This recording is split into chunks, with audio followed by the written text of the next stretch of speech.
마태복음 14장 22절에서 33절까지의 말씀으로 왜 의심하였느냐라는 제목으로 말씀을 함께 나누도록 하겠습니다. 오늘날 우리는 하나님의 말씀인 성경을 통해서 하나님께서 과거에 어떤 일을 하셨는지, 하나님은 어떤 분이신지, 예수님과 성령님은 누구신지 우리는 알 수가 있습니다. 오늘 함께 읽은 이 마태복음 14장 22절에서 33절까지의 말씀은 예수님께서 무리를 걸으셨던 기적이 나타나 있는 말씀입니다.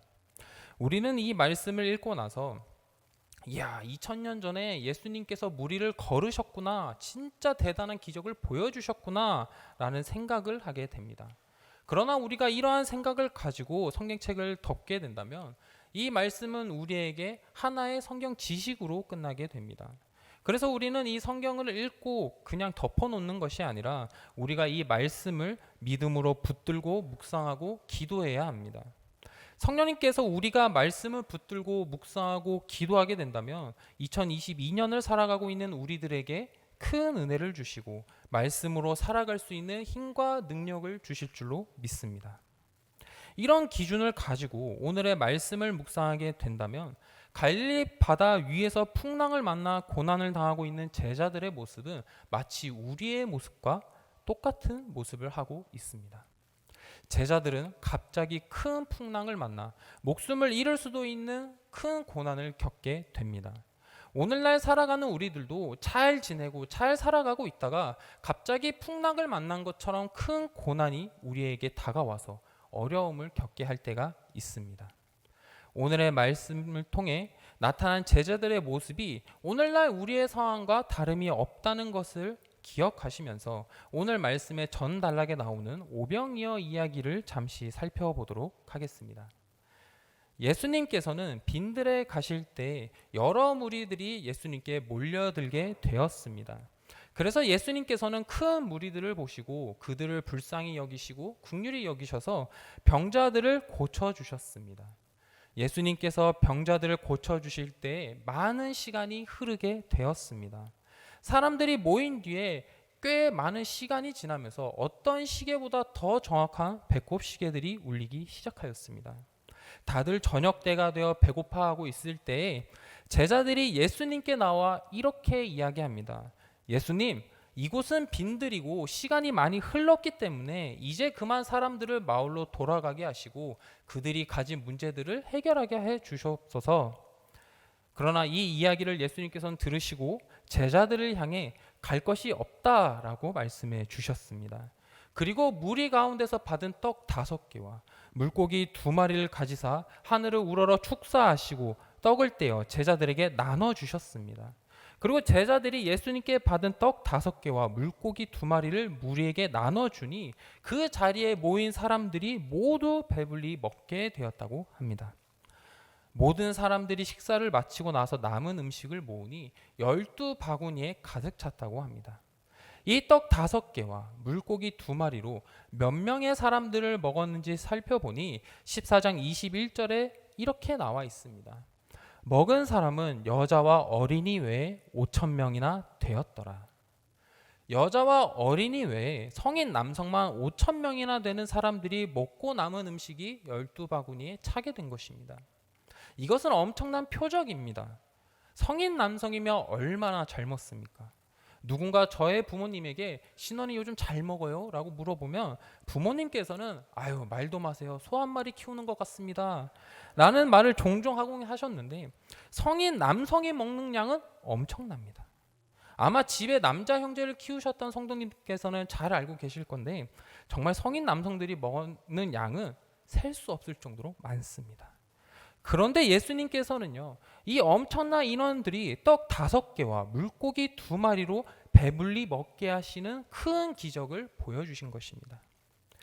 예수님께서는 이 큰 기적을 일으키시고 22절에 보니 예수님께서 무리들을 집에 돌려보내는 동안에 제자들을 재촉하셔서 배를 타고 건너편으로 가게 하셨다고 합니다. 우리가 보통 예수님의 이미지를 생각하면 어떻습니까? 인자하시고 나긋하시고 천천히 우리에게 좋은 것들을 주시는 분이라고 생각을 하는데 오늘 말씀에 보니 예수님께서 다급하게 재촉하셨다는 말이 나옵니다. 예수님이 왜 제초까지 하시면서 제자들만 먼저 배를 타고 건너편으로 가게 하셨을까요? 그 이유가 23절에 나옵니다. 함께 23절의 말씀 읽어보도록 하겠습니다. 시작. 무리를 보내신 후에 기도하러 따로 산에 올라가시니라. 저물매 거기 혼자 계시더니. 아멘. 말씀을 보니 예수님께서 제자들을 재촉하여 건너편으로 보내신 이유는 기도하시기 위함이었습니다. 오늘 우리에게 주시는 말씀인 마태복음 14장 22절과 33절을 통해 우리가 집중해서 보아야 하는 첫 번째 메시지는 바로 예수님이 기도하셨다는 것입니다. 예수님은 오병이어를 통해 놀라운 기적을 보여주셨습니다. 떡 5개와 물고기 2마리로 남자만 5,000명이나 되는 그 엄청난 인원들을 먹이시고 심지어 그 음식들이 남아서 12바구니에까지 차게 되었습니다. 예수님이 보이신 이 기적은 인간적인 시선에서 보게 된다면 성공적인 일이었습니다. 수많은 사람들이 예수님의 이야기를 듣기 위해서 몰려들었고 그들이 가진 병을 치유해내는 역사를 보았습니다. 그리고 거기에서 끝난 것이 아니라 예수님이 오병이어라고 하는 엄청난 기적까지 보여주시게 되신 것입니다. 이것은 우리의 사람의 눈으로 보게 된다면 모든 일들이 잘 마치게 된 것입니다. 그런데 예수님께서는 이제 오늘의 사역이 잘 감당되었으니 발 뻗고 맛있는 거 먹고 좀 쉬자라고 하지 않으셨습니다. 예수님께서는 모든 것이 잘 마무리되었지만 제자들을 속히 건너가게 하시고 홀로 기도하셨다는 것입니다. 이 말씀을 보면서 묵상하는 가운데 저의 모습을 한번 되돌아보았습니다. 저에게 맡겨진 어떠한 일들이 잘 해결하고 난 다음에 기도하였는가라고 생각을 해보면 부끄럽게도 저의 지난날엔 모든 일들이 잘 해결되면 기도하는 것보다 이제 잘 해결되었으니 내가 좀 쉬어야겠다라는 마음이 더 먼저였던 것 같습니다. 게다가 일이 잘 끝났을 때보다는 무언가 일이 어렵게 되고 고난이 찾아왔을 때 어떤 문제가 생겼을 때 더욱 많이 기도하게 되는 것 같습니다. 그래서 말씀을 준비하면서 회개하는 시간이 되었는데 그러나 예수님은 우리의 모습과는 다르셨습니다. 예수님은 모든 일들을 잘 마치셨지만 모든 일이 잘 마치신 후에 홀로 기도하시기 위해 제자들을 재촉까지 하시며 건너편으로 넘어가게 하셨다는 것입니다. 우리는 예수님과 같이 기도해야 합니다. 우리가 주어진 모든 일을 끝나고 나서 모든 일이 시작하기 전에 우리는 기도해야 합니다. 우리는 하나님의 백성이자 예수님의 제자입니다. 그렇기 때문에 우리는 예수님을 닮아가는 삶을 살아가야 합니다. 그래서 아까 말씀드린 것과 같이 우리는 모든 일에 기도해야 할 줄로 믿습니다. 우리 사랑하시는 성도님들께서는 예수님과 같이 어떠한 순간에서든지 어떠한 상황 가운데서도 항상 하나님께 기도하시며 마무리하시는 우리 성도님들이 되시길 예수님의 이름으로 축원합니다. 이제 예수님에서 제자들로 시점을 한번 옮겨보겠습니다. 예수님께서는 제자들에게 급하게 재촉하시며 갈릴리 바다로 보내셨습니다. 이런 제자들의 상황이 24절에 자세히 나와 있습니다. 제가 읽도록 하겠습니다. 배가 이미 육지에서 술이나 떠나서 바람이 거스름으로 물결로 말미암아 고난을 당하더라. 제자들이 탄 배가 갈릴리 바다 한가운데쯤 도착하였을 때 광풍을 만나게 됩니다. 그 바람이 얼마나 강한지 배가 바람에 흔들리고 생명을 위협받는 큰 고난을 당하게 된 것입니다. 이런 고난 가운데서 제자들이 느끼는 감정은 두려움입니다. 바다 한가운데서 배를 타게 된다면 오직 의지할 수 있는 것은 배밖에 없습니다. 그런데 배에 큰 바람과 파도가 쳐서 배가 흔들리게 되자 제자들은 두려워하였습니다. 제자들이 두려워하던 감정을 어떻게 하면 잘 이해할 수 있을까 생각해 보니 비행기를 탈 때 느끼는 감정과 비슷한 것 같습니다. 바다 위에서 배를 타게 되면 오직 의지할 수 있는 것은 배밖에 없는 것처럼 우리가 비행기를 타게 된다면 하늘에서 의지할 수 있는 것은 비행기밖에 없습니다. 만약 우리가 비행기를 탔을 때 비행기가 살짝이라도 흔들리게 되면 우리는 어떻게 하나요? 자신도 모르게 안전벨트를 꽉 매고 등에는 식은땀이 줄줄줄 흐르는 경험을 하게 된 적이 있으실 것입니다. 우리가 이런 행동을 하는 것은 두려움을 느끼기 때문입니다. 그런데 제자들도 이와 마찬가지로 배를 타고 있을 때 오직 의지할 수 있는 것은 배밖에 없습니다. 만약에 배가 바다 한가운데서 침몰하게 된다면 바다 한가운데서 생존하는 것이 무척이나 어려운 일입니다. 그렇게 제자들은 바다 한가운데서 풍랑을 만나 두려움을 느끼게 되었습니다. 게다가 제자들이 풍랑을 만나 어려움을 겪고 있을 때 가장 중요한 것은 예수님이 배에 함께 계시지 않으셨다는 것입니다. 마태복음 8장에 보면 예수님과 제자들이 한 배에 탔을 때 큰 놀이 일어나 물결이 배를 덮게 되는 일이 발생한 적이 있었습니다. 이때 제자들은 주무시고 계신 예수님을 깨워서 주님 구원하소서 우리가 죽겠나이다 라고 말씀드리자 예수님께서는 풍랑을 꾸짖으셨고 바다가 잠잠해졌던 경험을 한 적이 있었습니다. 그런데 제자들이 이번에 풍랑을 만나게 되었을 때 풍랑을 꾸짖어 주실 예수님이 배에 타고 계시지 않으셨습니다. 예수님과 같은 배에 타고 있지 않은 제자들이 큰 풍랑을 만나자 선택한 방법은 자신들의 방법을 선택했다는 것입니다. 마태복음 14장에 나와 있는 이 사건이 마가복음 6장 48절의 말씀에도 동일한 사건이 나타나고 있는데 마가복음 6장 48절에 보면 제자들은 예수님께 기도하고 의지하는 것이 아니라 열심히 노를 저었다고 나와 있습니다. 제자들은 풍랑을 만나 고난을 겪을 때 그들이 고난에서 이기기 위해 선택한 방법은 자신의 방법이었습니다. 제자들이 예수님과 함께 계시지 않은 상황에서 예전에 구원받았던 일들은 모조리 까먹고 오직 자신들의 방법과 배를 의지하여 이 상황을 벗어나고자 했지만 결국 실패하게 된 것입니다. 말씀을 묵상하면서 조금 엉뚱한 생각일지는 모르겠지만 제가 이때의 제자들이 되었다고 한번 생각해 보았습니다. 제자들에게 두려운 마음과 함께 예수님을 불평하는 마음 또한 마음속에서 자라났을 것 같습니다. 제자들은 오병이어 사건을 통해서 놀라운 예수님의 표적을 경험하게 되었습니다. 그리고 수많은 사람들이 예수님의 표적을 보았기 때문에 제자들은 오병이어 사건 후에 어깨가 한번 으쓱할 수 있는 상황에 놓이게 되었습니다.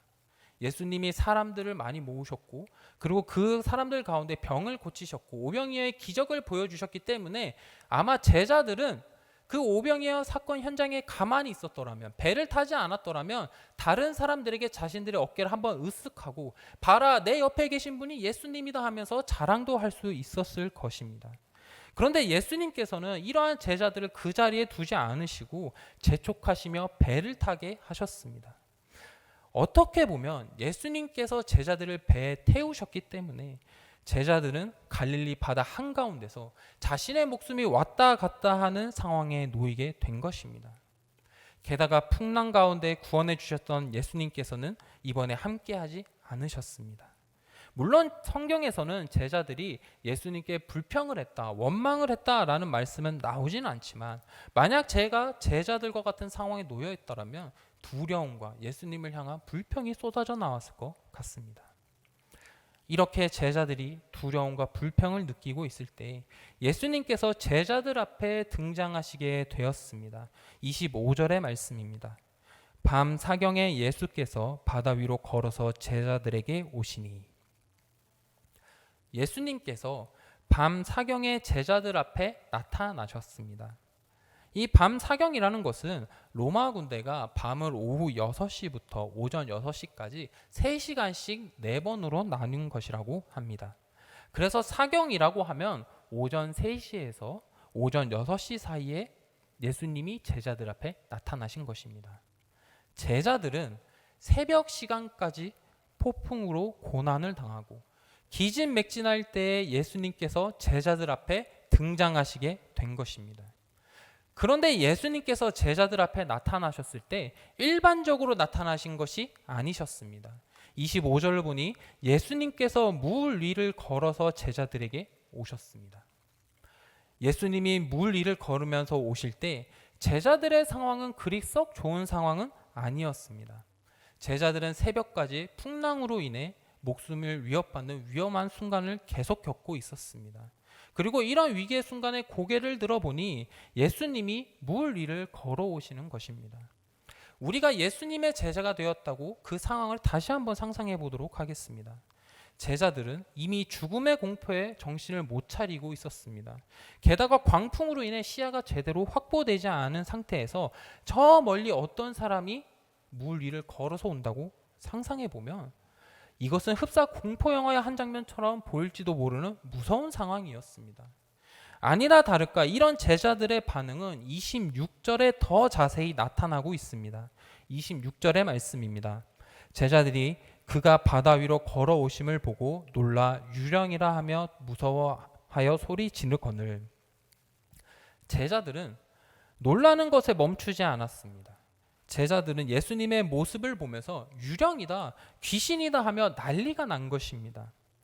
예수님이 귀신을 쫓아내는 장면들도 모두 목격했던 제자들은 지금의 고난이 얼마나 큰지 이성적인 판단은 내려놓게 되었습니다. 이제 더 이상 생각할 힘도 가질 수 없는 상태가 되었습니다. 그래서 무리를 걷던 예수님을 알아보지 못하고 제자들은 유령이다 하며 두려워하던 것이었습니다.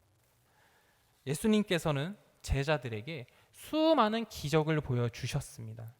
그렇기에 제자들은 예수님만 붙잡고 의지하면 그들의 모든 어려움은 해결 가능했지만 제자들은 오히려 모든 문제의 해결사이신 예수님을 보고 유령이라고 외치며 두려워하는 모습을 보이게 된 것입니다. 제자들이 벌벌 떨고 있자 예수님께서는 이렇게 말씀하셨습니다. 27절의 말씀입니다. 예수께서 즉시 이르시되 안심하라 나니 두려워하지 말라. 예수님께서는 제자들을 향해 두려워하지 말라고 말씀해 주셨습니다. 예수님께서 12명의 제자들을 찾아와 주셨을 때 11명의 제자들은 여전히 두려워하고 있었습니다. 그런데 그 중에 제자 한 사람인 베드로가 예수님을 향해 이렇게 이야기했습니다. 28절의 말씀입니다. 베드로가 대답하여 이르되 주여 만일 주님이시거든 나를 명하사 물 위로 오라 하소서 하니. 풍랑이라고 하는 큰 고난과 생명의 위협을 받을 때 베드로는 그 상황 가운데서 두려움을 떨쳐내고 주님께 외친 것입니다. 만약 예수님께서 진짜 주님이시거든 나를 물 위로 걷게 해 주십시오. 지금 제자들의 상황은 예수님이 등장하셨지만 아직까지 갈릴리 바다에는 풍랑이 몰아치고 있었습니다. 제자들의 상황은 하나도 나아진 것이 없었지만 베드로는 예수님을 향해 예수님의 손을 붙잡으며 이 고난을 이기고자 했던 모습을 보여준 것입니다. 이러한 두 제자들의 모습을 통하여서 우리는 고난이 닥쳤을 때 대처하는 사람들의 두 가지 유형을 볼 수 있습니다. 첫 번째 유형은 11명의 제자와 같은 사람들입니다. 우리는 인생에서 크고 작은 고난을 만나게 됩니다. 그리고 이러한 고난을 해결할 수 있으신 분은 예수님이라는 사실을 잘 알고 있지만 고난 앞에서 두려움에 떨며 예수님은 잊은 채 오직 자신만의 방법으로 해결하고자 하는 사람들이 바로 이 11명의 제자들과 같은 사람들입니다. 제자들은 자신들이 배를 타고 배를 의지하였지만 그리고 자신들의 방법을 의지하였지만 예수님은 의지하지 않았습니다. 두 번째 유형은 베드로와 같은 사람들입니다. 베드로 또한 두려움과 어려운 상황 속에서 다른 제자들과 같이 예수님을 발견합니다. 다른 제자들이 무리에 계신 예수님을 보고 두려워하고 있을 때 베드로는 예수님을 향해 예수님 저도 무리를 걷게 해주십시오 라고 외쳤습니다. 베드로는 고난과 역경을 만나게 되지만 예수님께서 무리를 걷는 모습을 보며 나도 이 고난과 역경을 예수님과 같이 무리를 걸으며 이겨낼 수 있다는 믿음을 가지고 있었기 때문에 예수님을 의지하였습니다. 오늘 말씀을 통해 하나님께서 주시는 두 번째 메시지는 우리에게 질문하시는 것입니다. 고난을 만났을 때 11명의 제자들과 같이 고난 앞에서 두려움에 떨고 있겠느냐? 아니면 베드로와 같이 예수님과 함께 고난을 이기는 사람이 되겠느냐라는 것을 우리에게 질문합니다. 우리가 이 세상을 살아갈 때 가져야 하는 모습은 11명의 제자들과 같은 모습일까요? 아니면 베드로와의 모습과 같은 모습일까요? 맞습니다. 우리는 우리의 방법, 우리의 생각으로 버티고 있던 11명의 제자들의 모습이 아닌 예수님만 붙잡는 베드로와 같은 모습으로 나아가야 합니다. 두려움과 어려움이 닥치더라도, 파도에 밀려 목적지에 도착하지 못하는 암울하고 캄캄한 상황 속에서라도 우리가 해야 하는 것은 예수님의 이름을 부르짖으며 그 고난의 파도를 넘어야 한다는 것입니다. 우리는 베드로와 같이 고난을 만나게 될 때 예수님을 붙잡으며 이겨내야 할 줄로 믿습니다. 예수님께서는 예수님과 같이 무리를 걸으며 고난을 이겨내고자 하는 베드로를 보시고 이렇게 이야기하셨습니다. 29절의 말씀입니다. 오라 하시니 베드로가 배에서 내려 무리로 걸어서 예수께로 가되. 예수님께서는 예수님과 같이 무리를 걷게 해달라는 베드로의 요청을 들으시고 베드로를 향해 너는 그저 한낱 사람일 뿐인데 어찌 무리를 걸으려 하느냐라며 질책하고 혼내시지 않으셨습니다.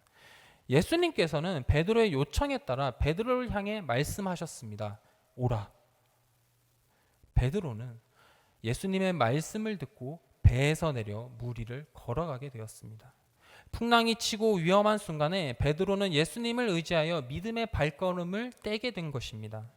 베드로가 한 발자국 떼게 되자 사람이 무리를 걷게 되는 놀라운 기적이 일어나게 되었습니다.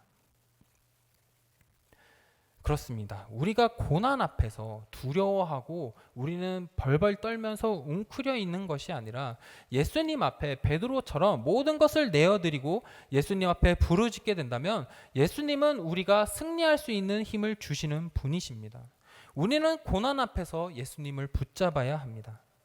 예수님께서는 우리가 고난 중에 있을 때, 어떠한 문제가 있을 때 그것을 가만히 지켜보시는 분이 아닙니다. 하나님께서는 우리에게 여호수아 1장 9절의 말씀을 통해서 분명 약속해 주셨습니다. 함께 여호수아 1장 9절의 말씀을 읽어보도록 하겠습니다. 내가 내게 명령한 것이 아니냐. 강하고 담대하라. 두려워하지 말며 놀라지 말라. 내가 어디로 가든지 내 하나님 여호와가 너와 함께 하느니라 하시니라. 아멘. 하나님께서는 우리에게 말씀하십니다. 고난과 어려움 속에 있니?